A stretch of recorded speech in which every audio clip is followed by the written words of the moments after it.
President Aquino returns to Boston for the first time in 31 years and recalls his time in the city during his family's exile. Fresh off his European tour, Aquino is in Boston for the first stop of his 5-day United States trip. The government allotted 14.8 million pesos, or about $333,000, for the U.S. visit. In an emotional speech in Boston College Monday in Manila, Aquino shared his fond memories of the city where he spent some of what he calls his formative years. Aquino and his family moved to Boston in 1980 after his father, the late Senator Ninoy Aquino, was allowed to leave prison to get a heart bypass in the United States.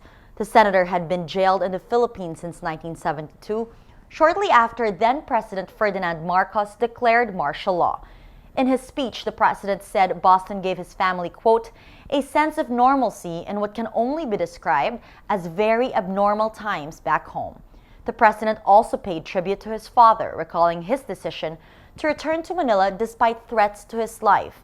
The older Aquino was shot down in the tarmac upon his arrival, triggering the EDSA People Power Revolution that overthrew Marcos. The president recalled how he had wanted to exact revenge against the Marcoses for his father's death. This was one of our family's lowest points. As the only son, I felt an overwhelming urge to exact an eye for an eye. Mr. Marcos and his ilk were like rabid dogs who had lost all reason. There was no longer any potential for dialogue. The only solution, when confronted by a rabid dog, is to put it down. I knew that it was... The president describes his father's death as first extinguishing all hope, but soon, quote, started a new movement for change. All I wanted to do.